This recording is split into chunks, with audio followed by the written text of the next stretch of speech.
Hello, everyone. Welcome. Come on into the room. Take your seat. We are so excited that you're with us today. Welcome to the Sales, Fuel, and BIA Advisory Services event series for November. Our topic today is the state of media sales for 2021. Welcome to all of you. My name is Audrey Strong. I'm the Vice President of Communications here at Sales Fuel, and I am your intrepid host today.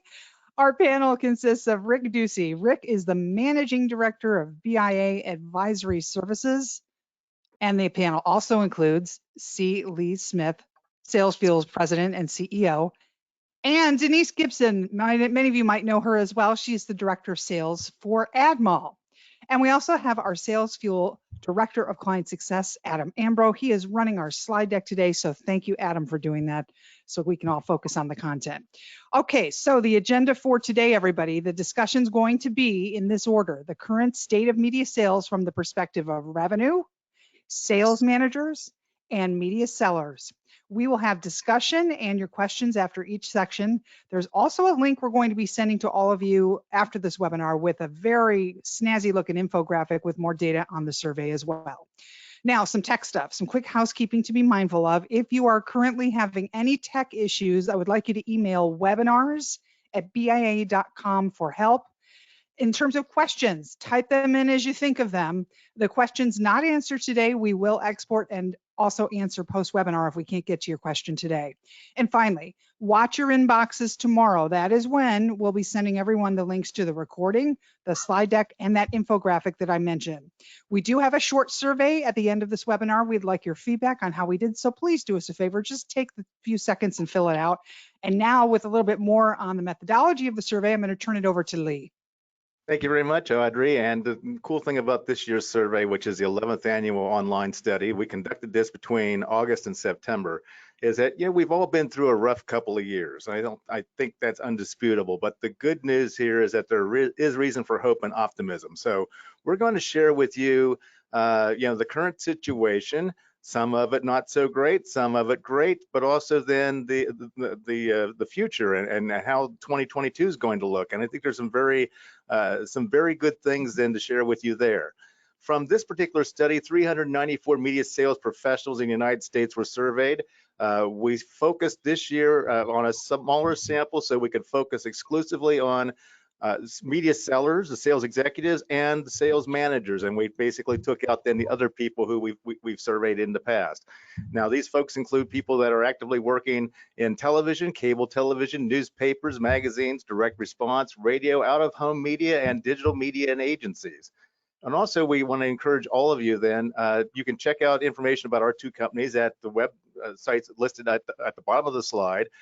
If you want to live tweet during this session, we encourage that. Use @SalesFuel, @BIA Advisory Services, and you can use the hashtags @AdSales and Media Sales. Next slide. So first, we're going to start off with the state of media sales from a revenue perspective. I'm going to turn over to Rick Ducey from BIA. Rick, take it away. Lee, thanks so much, and Audrey, what an awesome introduction. I love your audio presence and your voice. So in this first slide, we'll show some of our revenue forecast going out to 2022 and show some context here by bringing it back to 2019. So when we do local advertising forecasting, what we're talking about is all paid media spend that somehow targets a local audience. So it could be a national brand that's doing regional fill-in or other kind of local activation, but we categorically exclude national focus advertising. So pre-COVID 2019, $148 billion across 16 different media and 95 plus business verticals that we track. With the impending pandemic, we saw that dip down to 137.2, some of the pain Lee was talking about. We're seeing 2021 coming back, not quite to where we left in 2019, but back up to about $146.7 billion.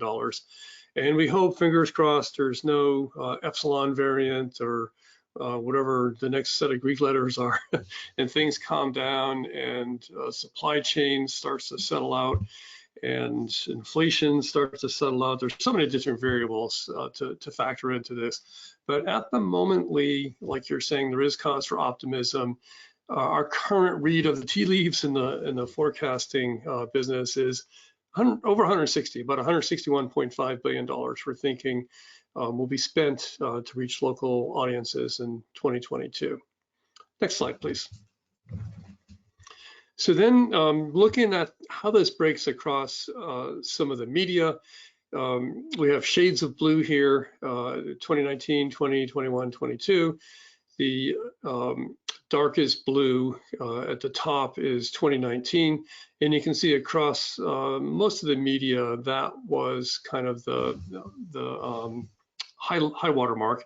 Now in TV OTA, 2020 breaks ahead of 2019.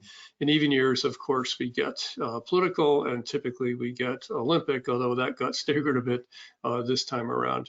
If you look ahead to 2022, that's the lightest bar at the bottom, just to give some sense of context. So on a media platform basis, TV over the air, we see breaking out of that historical trend of coming back to some high level spending, beating 2019. And for 2022, of course, it's the political season. There's a lot of spend coming into political races and political related spending going forward. And direct mail, you'll see always is a far away winner in terms of capturing the most spend. Although we don't show it on this chart, it turns out that as we look ahead, mobile, paid mobile advertising across those various inventory types is going to nose out direct mail. So that's kind of an interesting historical moment to witness. Next slide, please. And then the last revenue slide I'll show is just looking at a couple of other platforms, pre and post COVID. Here, the dark line at the bottom is 2022. I mentioned mobile. You can see how it was kind of pacing along okay, 2019, 2020. It actually grew a bit in 2020, even during the pandemic. People are still using their phones, and that's a good way to reach them as people are doing curbside delivery orders and pickup orders and delivery orders. But for mobile, 2019, 2020 kind of paced. 2021, this year, we're seeing move ahead quite significantly compared to the previous couple of years, but it really breaks out in 2022 for mobile. And that's all types of mobile advertising, including video, streaming video, display video, search, social. There's so many things going on in digital with privacy and, for example, Facebook restricting what targeting data you can use now, first-party data that they bring to the mix, and what Google's doing with third-party cookie deprecation eventually.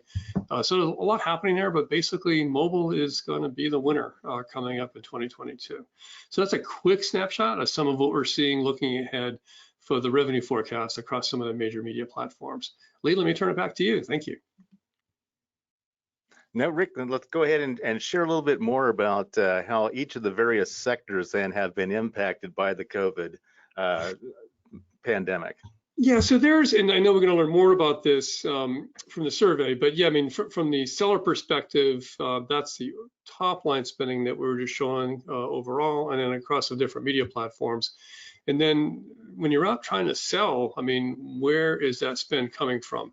So we track a number of different verticals, dozen major verticals, and then subcategories under that. So for example, auto we track, of course, which in the top right there we show declined $2.7 billion. Supply chain issues, there's just not cars on the lot, and so you can't sell, so why advertise? And in fact, the cars that do arrive to the lot were probably sold 6 or 8 months earlier, so whatever's on the lot basically has been pre-sold. However, auto, of course, makes money in half a dozen different ways: new car sales, used car sales, financing, service, parts, and so on. But overall, that's a declining category, and that has hit some media really hard, particularly over-the-air TV, which auto is liked. And then, so that's sort of a pain point. Let's look at finance and insurance, up $2 billion, and so a lot of people were buying in that category. Some of the local media. So that was nice. General services up, real estate up. Everybody was trying to find bigger houses, second houses, because they're getting too many elbows with everybody working and living from home so much. So I won't go around the whole clock here, but you can see there's some ups and downs here. Some of the positive categories: finance, general services, and real estate.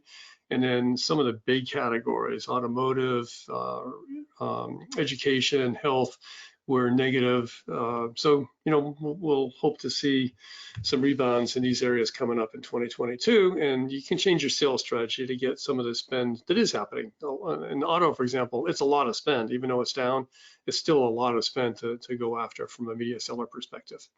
Thank you. Let's go to the next slide now, Adam. And that was a look of how the revenue had changed from pre-COVID 2019 then to 2021. The State of Media Sales Study actually focuses on perceptions of revenue from 2020 to 2021. So the good news here is that media sales are trending upwards in many key categories, but we do have shortages that present opportunities and dangers, and Rick's mentioned many of those. For example, in automotive, which does not show up here on this chart. We'll talk more about that in the future, but it looks like, for example, the chip shortages might be easing a bit, but there's still shortages in steel, magnesium, things like that to deal with. So, but nonetheless, not nearly as severe as a chip shortage. So we're optimistic about that for 2022, as are the sales managers who took this survey. And where there's opportunities and where there's dangers, there's also opportunities, and that looks at recruitment and employment advertising. 63% of those surveyed said they expect that category to finish 2021 up significantly versus 2020. Local services is next, so that would be your contractors, anybody that provides any type of local professional services shows up there. Entertainment looks like it's starting to rebound nicely and will finish up this year versus last year. Education is also up. We've seen many people then kind of reassess their careers and what they want to do and have gone back to school and also taken advantage of being able to attend schools remotely, if you will. Retail rebounding up to 31% expect that to be up significantly versus last year.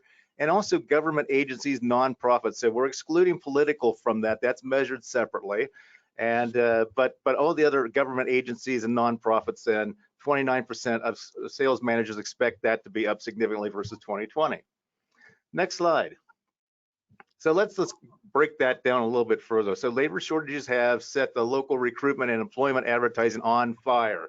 And one of the major benefactors from that has been television OTA, where we're seeing, we're seeing television commercials now where they're talking about that they're hiring. Digital, 65%, cable TV, 64%. It's also been good news for print. And now for this study, or for this chart, I should say, print includes newspapers, magazines, and we've included direct mail in this as well. So 63% overall, but that's how that shakes out among certain media types.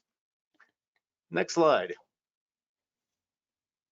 So optimism abounds for healthcare advertising and digital marketing. So you saw on Rick's slide then from 2019 to 2020, it's down slightly.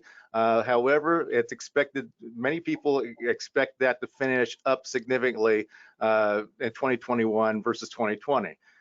So the people that feel that way about hospitals, for example, 69% TV, cable TV, big as well, not so much for print, and digital's less than television. And so when we look at medical clinics, these are doctors' offices and places like that. A little less on over-the-air TV, a little more on cable TV, certainly much more though on digital. Now, the other thing that we want to mention is these numbers were also high the 2 years prior to COVID-19, and sometimes those expectations did not come out to bear fruit, but for this year, we're certainly expecting that the sales managers have this one right. Next slide. As I mentioned, retail is rebounding. And where we're seeing the biggest optimism, if you will, from sales managers, they expect 63% of digital sales managers, primarily digital. So that's just, as Rick describes it, it's sort of like your home base. Your primary business is either television over the air, but you're also doing digital and you're doing other things. And so these are the folks that are When we say digital, it's primarily digital, or people that derive a very large share of their revenue from digital. 63% expect that to finish up. Of course, we're seeing e-commerce and everything like that. The more recent trend that we're starting to see, though, is we're starting to see in-store sales actually pick up. When we're looking at a lot of earnings reports from various major retailers and everything like that, we're seeing that their in-store sales are picking up, maybe even in some cases at a faster pace than the online sales. So it's something to be mindful of going forward. Print is next, 39%. And that includes, as I mentioned, that's digital media. I mean, that's direct mail, direct response, newspaper, magazine is the primary industry, and then you get television after that. So that's good news. Next slide. There we go. There are other bright spots that we want to call to your attention, in that 47% of all media sales managers expect that the local direct account spend will significantly increase in 2021 versus 2020. Online only businesses, though, also 33% expect a significant increase this year, as will programmatic self-serve advertising, also co-op, non-traditional revenue and promotions. Also 25% of them expect a significant increase for 2021. For those in the print media, 21% of those managers expect a significant increase in native advertising versus 2020. That's a hot spot. We're starting to see optimism for revenue from events starting to come back. That's good news for our friends in radio next year, but we're starting to see that happening. And we're also seeing some declines that have happened, where 34% of sales managers expect a significant decline in revenue from major accounts, 35% from consumer packaged goods and national brands, and 26% from agency buys. So a lot of this is impacted then by shortages. And so we're wondering, we're asking the question then, and certainly chime in on the chat, if you will, and also ask your questions so that when we have our discussion at the end of this segment, we'll discuss whether or not you expect those things to turn around in 2022. So that's some of the bright spots that we've seen. Next slide. However, we would be remiss if we did not address then one of the major categories for all media, which is automotive advertising, and there have been supply shortages. So we wanted to just kind of share with you how that shakes out. So 37% expecting significant declines in the revenue for 2021 versus 2020 in Tier 1, as well as Tier 2, as well as Tier 3. So, we're also seeing a pretty healthy bar, though, for stay about the same. Not a lot then for the increases there. So that is the state of media sales. So we're going to share with you, not only the good news, but also the news as it stands today. But will that stand for 2022 is the big question. Next slide. And then we take a look at the automotive aftermarket. So we're taking a look at auto service businesses that are, in this case, that are non-dealer related, tire stores, tire businesses, non-dealer related, also auto parts as well. And as we see here, that's mostly flat. The big green bars stay about the same. Sales managers that expect a significant increase in revenue are pretty close, if not exact, to the numbers then for those that expect a significant decrease. The light green bar are those that derive very little or no revenue from these sectors. And so we included those as well, just so you know where all the percentages ended up. Next slide. So Rick, I'm going to go back to you here. So we want to give a little tease about where, as I mentioned, where we think the ad spend is going to go in 2022 based off of the sales managers' projections. That can somehow be a leading indicator as to what they're seeing on the ground.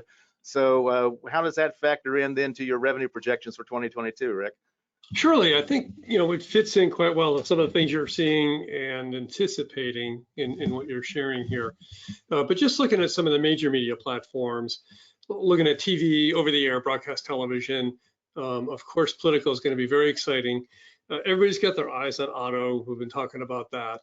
Will it come back in 2022? The chip supply and the whole disruption there in terms of the fab plants, and can they spin up new ones? Can they switch production lines to produce the chipsets that are specific to the auto industry versus, say, iPhones and so on? Mixed signals there, but generally it looks like second half of the year, maybe a bit earlier. We hope that's going to start to pick up. General retail, you're expecting to pick up too. People are saying shop early for fourth quarter 21 just because of the supply chain, but hopefully that catches up in 2022. For cable, political, QSR, and continuing the food theme, the full service restaurants and bars, and auto will come back in cable. For radio, finance, and insurance, really likes that radio platform for reaching out to consumers, and they'll get some lift in the radio business for retail, auto, and restaurants. Out of home, particularly the digital part of out of home, has become so sophisticated. It's accessible with digital inventory, programmatic sales channels, dynamic content optimization. So it's a lot of innovation and technology happening in the out-of-home category on the digital side. Some of their top categories we list there, the top four: leisure, recreation, general services, finance, and retail, place-based advertising. In print, newspaper, particularly legal services, and then local hospitals, political, of course, and then coming up with these super centers and warehouse clubs will be big spenders. And in digital, across all the different platforms: PC, laptop, mobile, tablets, finance and insurance. That targetability is really great for these kind of niche products that sometimes are presented to consumers in the finance and insurance industry. Retail, general services, and technology. So for these 6 major media platforms, those are some of the categories in the business verticals that we see as top spenders across those different advertising platforms. Thanks, Lee. Okay, before we move on, Rick, I got a couple questions for you. Point of clarification: out of home for BIA includes cinema advertising. Is that right? Yes. Okay, so how are you projecting the cinema advertising then to rebound then in 2022? Yeah, so cinema, obviously, as they start to open, people come back. There's social distancing in there. So cinema is one of the categories that was hit pretty hard. So as we look, and there's still some regional, local variation as to mask on, mask off, and social distancing, and what can be allowed to open.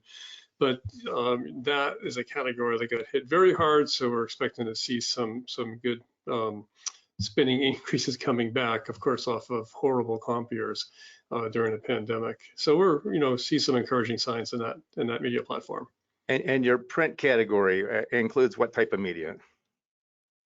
So print, I mean, the main driver there is newspapers, and then we also have magazines in there, and newspaper generates a lot of spend, relatively speaking. It declines, but what happens in the print area for newspapers, we talk about total revenue in newspaper, but they have 2 major platforms: their print platform and their digital platform for advertising, and then just outside of our forecast, but there's a subscription revenue as well. So print is one of those media platforms like cable that has a couple of different revenue sources that are good. The print advertising just keeps trending down, and so the digital part of what's happening at newspaper companies, oftentimes is more than half, or maybe quite a bit more than half of their total revenue. And that's a very important distinction there too, because in the State of Media Sales survey, when we asked the sales managers for revenue projections, we were very clear then to make sure that they did not include revenue from subscriptions. So this is just advertising, marketing revenue, and the like. So let's go to the next slide. And this little side conversation has been a great little tease for our next webinar that we're going to have on January 25th, and we hope that you'll join us for New Year, New Revenue. These are top sectors for media revenue growth in 2022, where we're going to dive down a little bit deeper on that, and we're going to get into the sub verticals and kind of share with you, what's hot, what's not then for 2022. And if you're a sales manager, where to focus your team. If you're a sales rep, this is where you go for prospecting, where the fertile ground is. So next slide, I think we're going to turn this back now, back over to Audrey for discussion and Q&A. And for that January 25th webinar, when you all get the slide deck tomorrow, there is a hyperlink in the slide at the end that will take you right to the registration page for that. So you just click through, put your name in, you'll be good to go for January. Boy, everybody's been typing away, you guys. Lots of good questions. Brenda says she works for an outdoor company and knows for a fact that outdoor is up considerably. I know you covered some of that. I would love a little more discussion on outdoor. Anything you want to chime in about or expand upon? Denise, you might have some thoughts as well. Yeah, we're working with some outdoor agencies now. We're actually getting quite a few more. Things are trending up for them. One of the things that I've noticed, and it's a little trickier for outdoor, but kind of like what Lee was saying earlier about co-op. Co-op does seem to be trending up. You know, co-op comes and goes and that kind of thing. And I think that co-op has been a big player in those kind of things with coming back, because the advertisers know they need to get back in the game, but they need all the help they can get. So they're willing to go through a little bit more hoop there with playing that co-op game. And our users at AdMall have really been trying to brush up on those kind of things. And so that's one of the things that, you know, all of our media types, including outdoor, I think really could dig into a little bit more to help everyone out. Yeah, a little known fact before I started the company Sales Fuel way too long ago to mention is that I was a co-op advertising manager for 4 years in the print media. And one of the things that we know about co-op, though, is that it's based off of the retailer purchases from the manufacturer, from the wholesaler. So the only thing that's really that's holding co-op back from really exploding in next year is supply chain issues. So it's like you can't buy products then that aren't available to you, and therefore you can't earn accruals then for advertising on them and everything like that. So we expect to see co-op actually, you know, go to even higher heights next year, and that's certainly going to help the folks in outdoor, because you know, you can't drive down the road without seeing an ad then for John Deere tractor available at the local store, you know, 600 feet down the road. Yep. Next question for the group. Going back to the specific vertical impact slide, where, if at all, are you accounting for the state dollars being spent on COVID awareness campaigns? That's a very interesting question. So for BIA, we have the political category as a subcategory of a bigger category that includes government and public agency kind of spending. So if it's that spending source, that's we go into our broader category that political is one of the subcategories of. And then for the stated media sales on our slide, and I don't remember where this is, before this slide or immediately after this slide. I think it's after this slide, Adam. Go ahead and go to that one, if you will. The very bar on the very end where we're talking about the government, yeah, it was after this one. That includes then public health awareness type messaging from various government agencies. So that's where that shows up and why that number you know, had the orange bar and was above some of the others. You know, it's maybe like the fifth category, if you will, where sales managers expected significantly more revenue this year versus last year. Interesting. Okay, next question regarding gambling. Of course, you guys know not all states, you know, have it. Like I'm in Texas, not allowed here at all. The question is, do you see the spend sustaining in 2022 for gambling, or, and this is a quote, or will it go the way of the dodo bird? I love that phrase. And by that, the questioner means switch to network spending instead of regional spending in that space? Well, I'll take a shot at that to open it Okay. up. So I mean, it's localized. I mean, it's driven by what is allowed state by state and then in localities within states. So nationwide advertising probably isn't the most effective advertising choice for most applications. So where gambling is legal, you're going to see more advertising. And there's a number of states where it is legal now, you know, driving $1 billion+ in gambling advertising spending.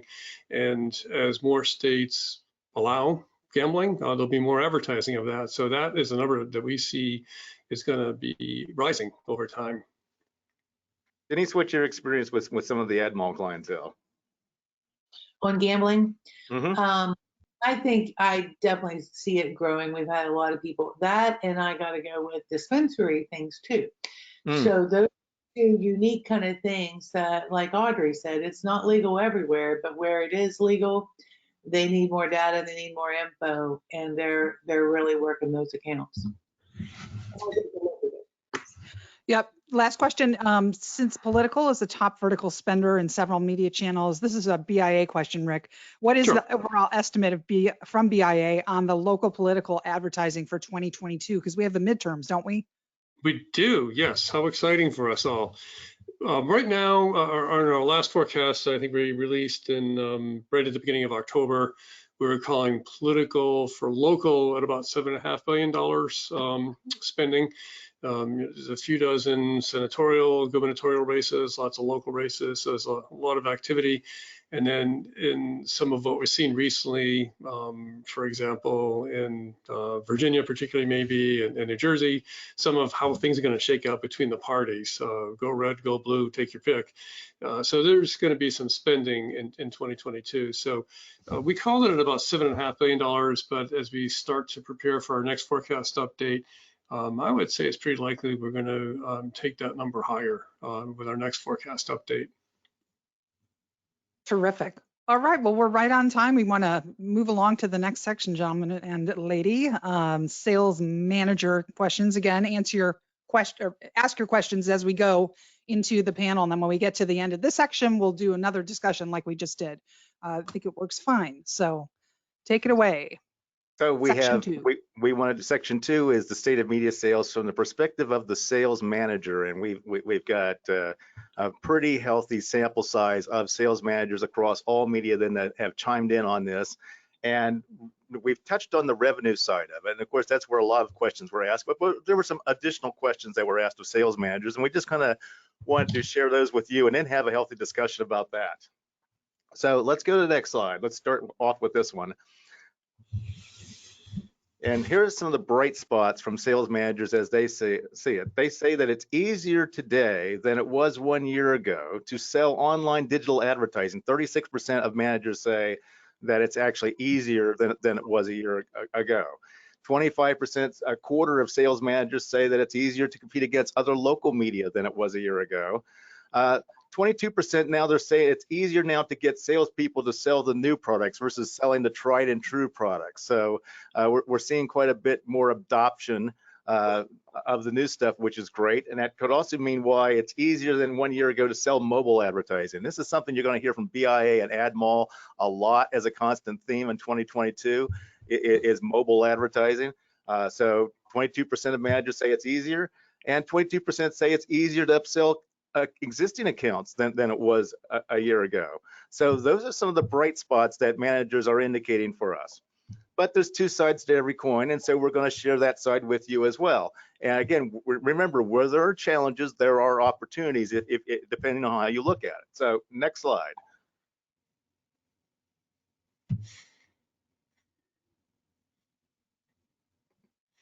Let's go to the next slide. There we go. Another point is that we asked about asked sales managers about their biggest frustrations, and we gave them a list and we had them select their top 5.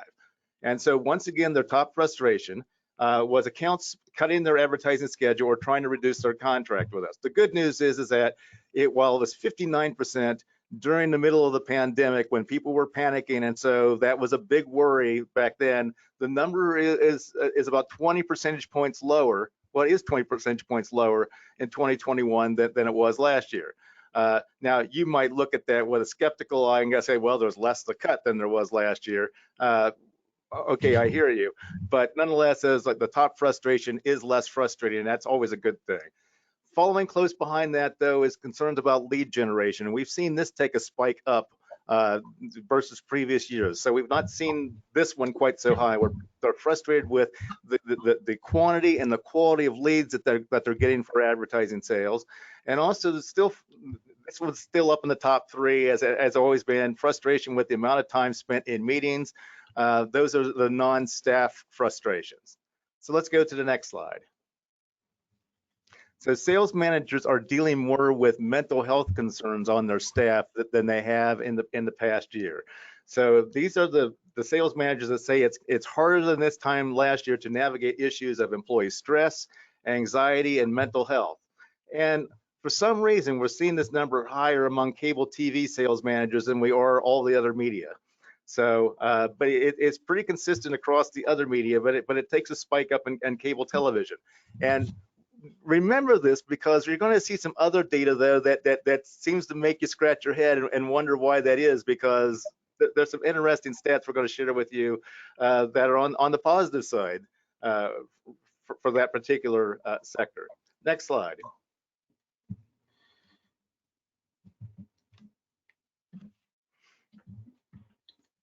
Let's go to the next slide. So finding high quality salespeople is an even bigger struggle. And I wanted to point out that these numbers were also higher not only during COVID-19, but also the 2 years prior to COVID-19. So this is more of a trend rather than anything affected really by the pandemic. Certainly by the Great Resignation and people rethinking their careers and everything like that is not helping. But where we're seeing the biggest struggles are with sales managers in the digital realm, because so they're having difficulty finding people then that can really sink their teeth into all the digital products that are constantly changing, and to be able to be consultative then with local advertisers for that type of advertising.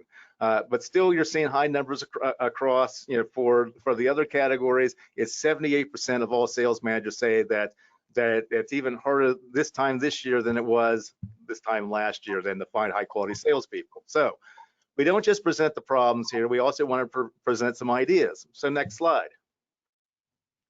What we did is we asked the question, and it was an open-ended question of the sales manager, say, okay, where have you been successful and what non-traditional methods have you been using then to find media salespeople that you want to hire?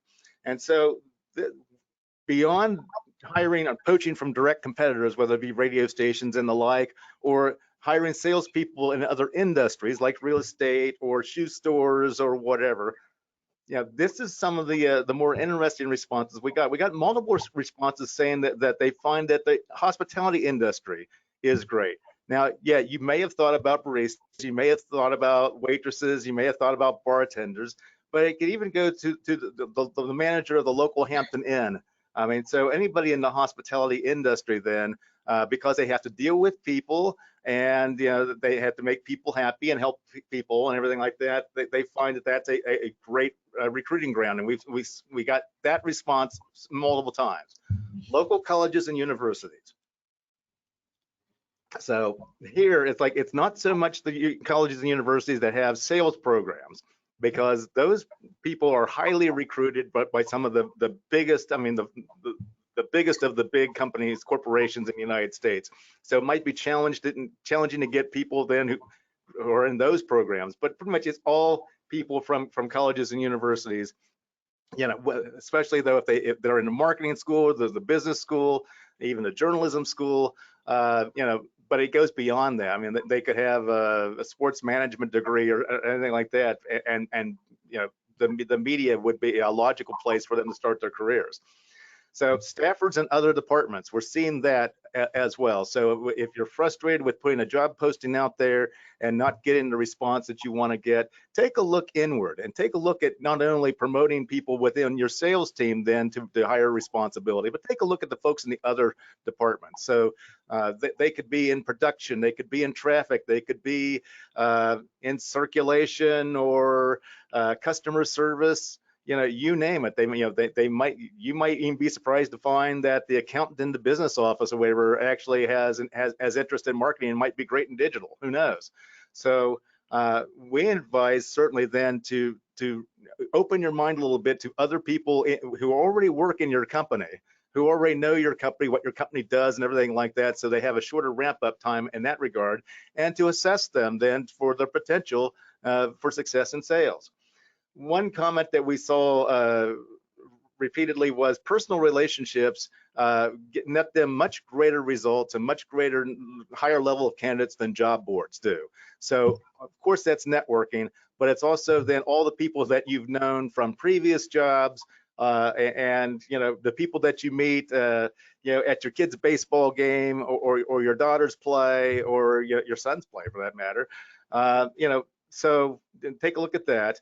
And the one quote that I pulled out of this that I really like, which is they said, background is irrelevant. It's character traits that matter most. We can teach them how to sell. We can teach them about digital advertising, about television, you know, about direct response, et cetera. But, you know, if they have the character that's required then to be a good media seller, and of course we have all the data on that here at SalesFuel that we can share with you as well. That's what matters most. So take a look at that then, and don't worry so much about, you know, where you're going to find these people, because they could really come from anywhere if they possess the right character traits. Next slide. So there are some dangerous shortcuts being taken because of the labor shortage, but that are being taken by sales managers across all industries. So this slide is not about the state of media sales. Okay, this is about all sales managers across the United States. And this is from a separate survey that we did called the Voice of the Sales Manager study that was just completed. So it was open from October through November. But these are things that Denise, I know that you're hearing from media folks as well. 76% have interviewed candidates they wouldn't have interviewed 1 year ago or 2 years ago. 69% have said they've hired candidates for open sales positions that they wouldn't have hired a year or two ago. And another point that's important to note here is that you just, you know, while you might be tempted to take a flyer on somebody, you know, if it works out, it works out. And if it doesn't, it doesn't. Keep this in mind that in 2019, it took 7 months to offboard a poorly performing sales rep. 2021, it now takes 9 months to offboard poorly performing sales rep. So you might be stuck with them for a while, you know, as you go through all the policies and procedures and everything like that, or by the time you actually find out that they can't sell after all. So keep this in mind then, and try to avoid taking dangerous shortcuts, and try to maintain a high standard of quality as best you can. Don't be tempted just to fill a job with somebody who just because they want to apply. So while that may sound you know, like basic advice, it is something that, because we're seeing these kind of numbers or whatever, it bears repeating. Next slide.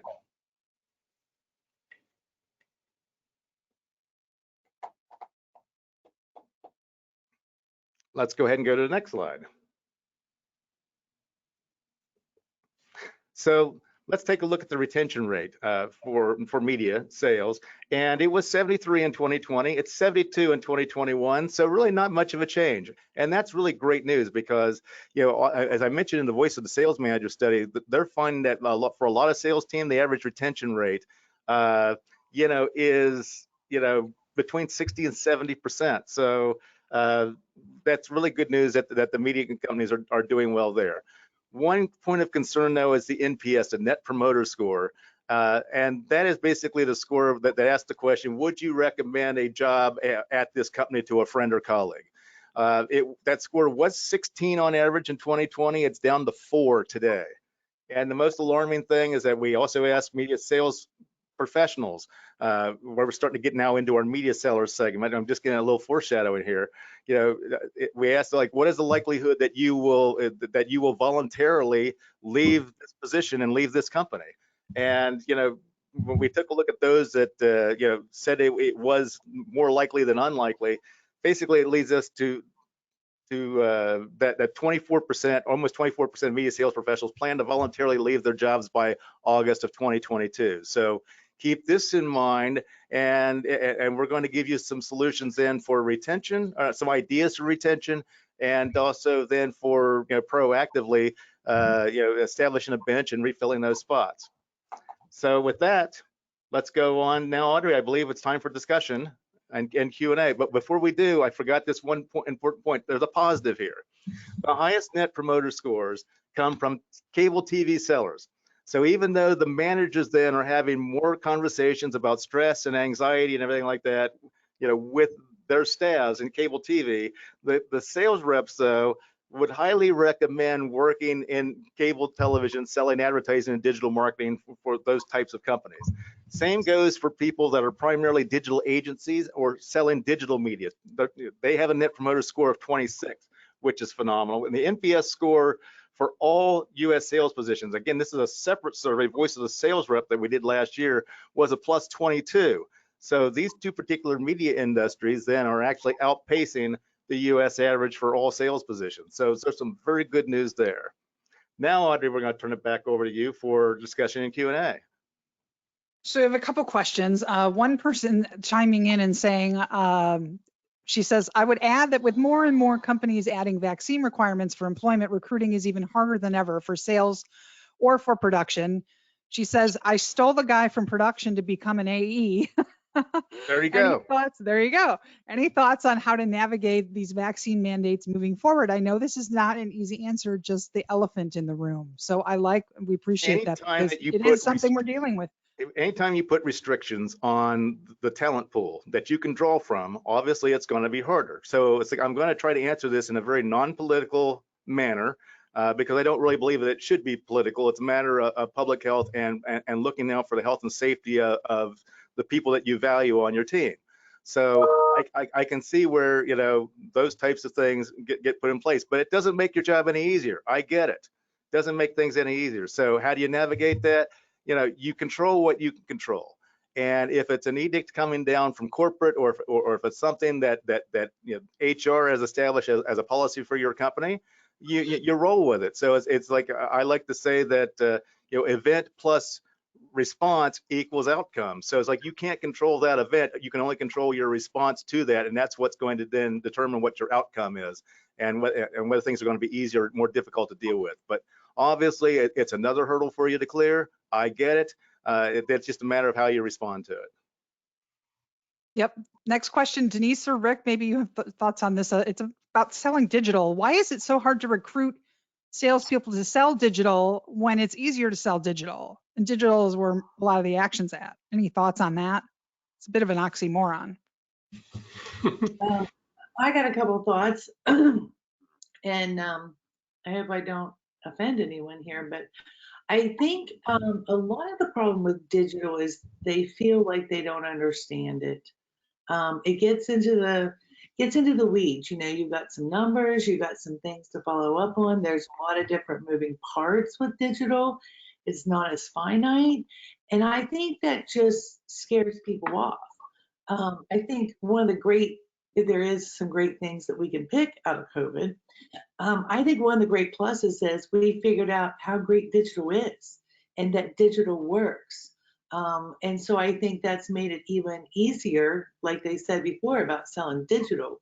But I think if you've had some people who've sold media before, I think some of them are just scared. And if they've been around for a while, they just don't want to take the time to learn the new things. And that's, I think, where you know, the feedback that I've heard back from a lot of managers is, you know, some people just are going to learn it and some people aren't. It's not a good answer, but it is what it is. This position requires lifelong learning because it's always changing. So it's not like you can rely on, you know, a knowledge base that you've established from 20 years ago. It's like it's more like 20 weeks ago it is old, because Google's always changing, Facebook's always changing, and of course your media company, you know, with OTT and mobile advertising. This is a very, very fluid industry that changes far more rapidly and requires people then to really be lifelong learners. And if they're not that, you know, they might not enjoy digital advertising as much as they would some of the other traditional media. It's really, you have to speak at a conversational level across three different areas. I mean, technology, data, and what the value proposition is. Digital really embraces those three different areas. And in order to get to the value proposition, like you're saying, Denise and Lee, you need to understand the technology options available across these digital ad platforms. What ad units are there and how those ad units perform, and then the data for audience targeting, bringing first party data, third party data, and what's available in terms of cookies, or now that Facebook has restricted what data can be used for targeting, you have to keep up with their policies. So you need to understand the technology in terms of what it can do and what the ad units are. You need to understand a bunch of different data sources. If your client wants to bring first party data and onboard it to other third party data for some audience segment development and activation, you got to know how to do that across several different vendors. And then all of that you have to distill down into the 5 seconds you have with a client to explain why this makes sense, what their business objectives are, and how you're going to help them achieve it. Mm-hmm. Okay, let's move on. I want to make sure we get out on time. We've got about 11 minutes left. So would you like to move to section 3? Let's go to section 3, which is the state of media sales from the media seller's perspective. Let's start with the first slide here. There's good news about digital. We're talking a lot about digital, and 34% of media sellers say it's gotten easier to sell online digital advertising in the past 12 months. So it's not just the managers that feel like it's easier to sell digital. The salespeople themselves say that it's easier to sell online digital advertising. When a number is that high, we're not just talking about primarily digital sellers. We're talking about traditional media sellers as well. And that's one of the cool things about digital and why we focus on it at BIA and AdMall is that, regardless of what your primary traditional media is or whatever, there's revenue gains to be made from digital, and anybody can sell it. So next slide. So the media sellers are not yet back in the office. So a lot of to do has been made about back to the office. We did a webinar this fall with BIA where we brought on, by the way, if you haven't heard it yet, we brought on a consultant, a fashion consultant, to talk about the trends in fashion and return to the office and everything like that. Well, that hasn't really quite turned out like we thought that it might back then, because we've had the Delta variant and we've had other issues like that that have kind of postponed back to the office. 74% of media sellers say that they spend most of their time working from home. And that's even true with the media sales managers, because 50% of the sales managers say they spend most of their time in the office, or pretty much. You can also look at 50% say that they spend most of their time working from home. So the office is where you would expect to find sales managers first, and then media sellers then after that. 61% of all media sales reps say that they spend 75% of their time or more working from home. 85% of cable TV reps spend 75% plus of their time working from home. So maybe, the mental health concerns that the managers have, maybe it's like in dealing with the dogs, the kids, the deliveries and everything like that, maybe it has nothing to do with selling advertising. I don't know. But nonetheless, not yet back in the office. That's something that, we'll keep a watchful eye on for 2022. And I can't really predict that we're going to return to that, because we've proven efficient, in being able then to work from home and sell from there. Next slide. So there are some challenges that are inherent in with media sales. As we progress to the next slide, I put them on a nice little chart for you.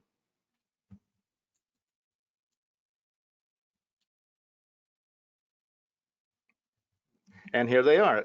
So sales reps believe that it's harder than 1 year ago to overcome advertiser churn. 58% of sellers believe that. 58% say it's harder than a year ago to generate new business. 50% say it's harder than a year ago to meet corporate expectations. And 29%, this is where they really differ from the sales managers. Compete with Google and Facebook, 29% say that it's harder than it was a year ago, whereas managers, 43%. The item, though, that I think that we want to pay careful attention to is the one highlighted in yellow: make money in my current position. Nearly 50% of sellers say it's harder than a year ago to make money in their current position. Even managers, a third of them believe that it's harder to make money in their current position. And another question that we asked and we wanted to kind of share with you: 63% of media sellers' overall compensation comes from commission and bonuses on average. So that is also feeding into that frustration then of making money in the current position. And it's something we've got to watch for, because it could be a reason why someone may voluntarily leave media sales if they feel like there's not hope then for making more money. So there's lots of strategies that we can have then to kind of tweak that, and we should employ those. So speaking of which, let's go to the next slide. Salespeople say that they are more likely to stay at their company longer if they would receive certain things. And the number one thing you would think it'd be more money. It wasn't the number one thing. The number one thing is that they need better leads. So they need the marketing department to also give them better marketing support, which is the green bar, 26%, but also better lead gen coming from that as well. 42% yes say that they want a better compensation plan that rewarded their sales results more fairly. 27% want even greater ability to work from home, either all the time or when they need to. Then we have PTO after that. Nearly 1 in 5 media sales reps say that they want greater communication about what's going on in the company. So we don't know how that compares then to previous years, because that's the first time we included that option in there. And we did that just based on some of the things that Denise has heard and with our ear to the ground of what's happening with our media clients. 31% of millennials, however, say that they would stay longer if there were more opportunities for advancement. So maybe the opportunities are there and they just don't know it, or they haven't been communicated for it. Maybe they need to then to be assessed and to find out, what their natural skills and mindset then sets themselves up well for promotion down the road, so that they can actually see that career path then and feel optimistic and that they're being groomed for such a career path if they're willing then to do the work necessarily to get there. So that falls on the managers to do that. But nonetheless, this is a roadmap then of some of the things then that we can work on then to help salespeople stay longer in our media companies. Next slide.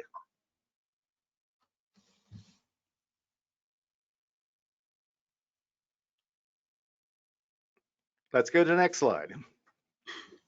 Yep, GoToWebinar's got some tech hiccups, Lee. Oh, I was wondering, if we had like a sticky mouse we- button or something. Well, this is perfect because we have a couple questions related to what you were just talking about. One question was related to Facebook and Google, but the one question that Brad Bullock asked, Brad, thank you for your question, is about fake bots affecting digital sales and hiring. He says, I've read 40% or more social media accounts are bots. Do you want to address that at all? One of the frustrations that people that want to pursue a career in media sales have, but also it's jobs, seekers of all types, is they'll apply for a job and then they get ghosted, and that there are fake jobs being posted, or there are pie in the sky. Hey, it'd be nice if we could hire somebody like this. Let's put up a job posting because it doesn't cost us hardly anything anymore, and let's see if we get any unicorns in to come apply for this job. And so, if they don't materialize, then nothing happens because they weren't really serious about filling that position after all. So that can be incredibly frustrating for job seekers. It's something that's real. When it comes to digital advertising, if you're advertising jobs or anything like that, you have another issue there where you've got, ad fraud. And I know this is something that the folks at BIA talk a lot about. Matter of fact, I attended, one webinar that they did strictly on this not too long ago. And Rick, it's like, do you have anything you want to comment on that? Well, yeah, it's a big issue, and the people in the fraud business basically chase easy money, and digital has been easy money. There's a variety of solutions now to detect and have corrective actions and prevent fraud, but it's a shifting line. There's always going to be fraud. Fraud now is moving into video since the CPMs there are so high. So in recent years, we've seen more fraud trying to get into video, and as the barrier gets raised by those trying to protect buyers and sellers from fraud, the fraudsters just get smarter. So it's a fact of life. I think the defense systems are getting faster and smarter, trying to stay in pace with the fraudsters, but that's just part of the system. We'll try to get smarter, but it's a race that will keep going on. It's a cat and mouse game for sure. Denise, I'm really curious about what you're hearing, at the ground level with some of the media sales reps that you've worked with over the past year. Well, so what I've been hearing is, and most recently, this was just the other day, this is hilarious. So this guy told me he's getting all these things in LinkedIn, like gift certificates for $150 to interview. Now, I was like, well, did you do it? And he said no. So it's like, that makes me wonder how true those kind of things are. You know what I mean? He didn't go for it, but I think he thought it was really true. I was suspect, of course. Another couple of things that I've heard too was people are really dragging the interviews out. Same thing like what you're saying too, is like they'll have a couple of interviews, they ghost and then they call back again, they keep dragging them out.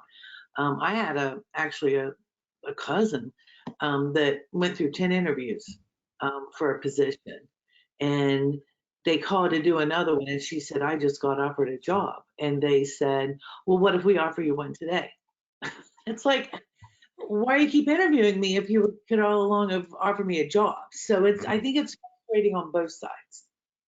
Yeah, and the other thing that we're seeing among salespeople across all industries, not just media, is that the greater prevalence then of recruiters and like that, making pie in the sky, recruiting pitches, if you will, promising all kinds of money in the first year and the second year and everything like that, if you hit your goals and everything like that. And of course, that's a big if. regardless whether it's a pharmaceutical company or it's a payroll company or anything like that. We're seeing a lot of that happen. It can make it look like that the grass is greener than it really is, and that can sow a little bit of discontent. So it's something else that we have to be mindful of as managers and managing our salespeople, that kind of stuff is happening out there. But again, it's a mirage in many cases. Well, our goal is to get everyone out on the top of the hour. So let's go ahead and next slide, Adam, and let's just do a little mop up here. We want to make you aware of a product we have at Sales Fuel. It's called Sales Fuel Hire. And like Lee had mentioned during the presentation, your next sales rock star may be very much in your house, in your organization, but in a different department and just waiting to be evaluated. This tool does that. You can evaluate your current sales team and then of course use it as a hiring function as well. So if you want more information, go to salesfuel.com/hire. And Rick has BIA Advantage information to share. Sure, it's on the slide. You'll see it. I don't want to take up too much time to share what we have here, but basically I've been sharing some of our forecast numbers, and those are driven by market insights and intelligence. And our market intelligence platform we call BIA Advantage, and you can check it out at BIA.com or the URLs on the slide here. We have a lot of data visualizations. You can use charts, PowerPoint slides, Excel files, or just use the native user interface that comes when you license access to this local market intelligence platform. Thanks, Audrey. Yep, thanks, Rick. And if you'd like to have Denise Gibson, the panelist, give you a nice demo of our AdMall product, go to admall.com or email her at dgibson@salesfuel.com. If you like the data that was presented today, there's chock full of way more of it via our AdMall portal. So we would love to show you that as well. Okay, so I mentioned January 25th is the next BIA partner webinar that we're going to be doing on New Year, New Revenue. There's the link I mentioned at the top of this. So when you get the slide deck tomorrow, click on that and you can register for that and we will see you, what is that, 2 months from now? Wow, the year is just going fast. Please fill out the webinar survey, give us feedback. We sure appreciate it. And we want you all to have a terrific rest of your day. Thanks for attending and have a great Thanksgiving, everyone.